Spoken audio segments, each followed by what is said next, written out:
Thumma atba'a sababan. Suratul-Kahfi, Surah number 18, ayat number 89. Then he followed a second way. I mean, that's it then for this session. I mean, there's not much to add. This is the second shortest verse of this surah, the second shortest ayah of this chapter.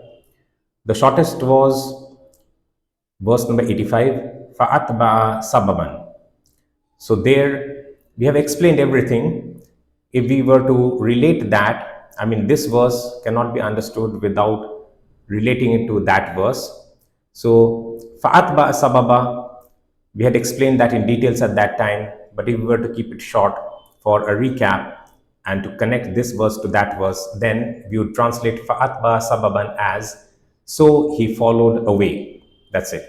And then this one, ثُمَّ أَتْبَعَ sababan, we will translate, then he followed a second way. Then he followed a second way. Let us understand a very few minor sort of intricate details. There's not much over here. Why did we translate fa as so? Though we can translate fa as so as well as then.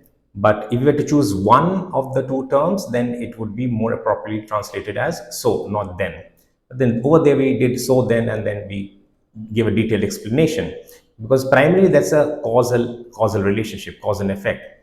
But thumma here, it's primarily a timeline. It's not primarily, it's a timeline event.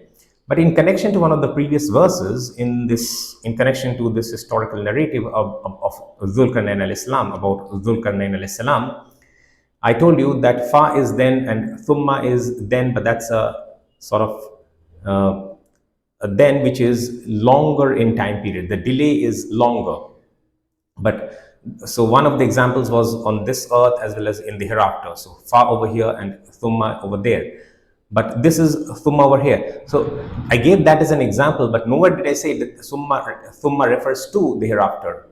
No. So that was in that context. It's a delay over there, longer delay, and fa in this world applied to a shorter delay. I mean then. So here thumma is used as a fa. The reason being, one of which is to sort of segregate the verse number 85 and verse number 89.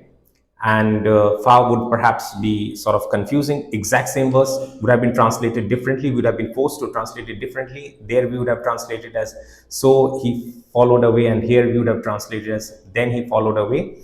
That would have created some confusion. But more importantly, that was the first journey, the westward journey. And this is the second journey, thumma. But this is a delayed one. That expedition probably took a long time. And so by the time this expedition is about to commence, there's already quite a timeline gap between those two journeys. So thumma is more appropriate over here. Literally, thumma atba sababan is then he followed away, right? But why we added a second way? A second. Why? Because we know this is the second way. We know that from the story, from whatever we previously know about the story of Dhul-Qarnayn al-Islam. So that is why we have translated it as a clarification, for clarification purposes. Otherwise, then he followed a way is fine. Then he followed another way is also fine, a little better. Then he followed a second way is perhaps the best. It's more clear, and from the context itself, though this verse independently cannot be translated as then he followed the second way, but in the context, this is perhaps the best way to translate this verse. That's it then. I mean, there's nothing why we should drag it any further. So we'll just recap the verse.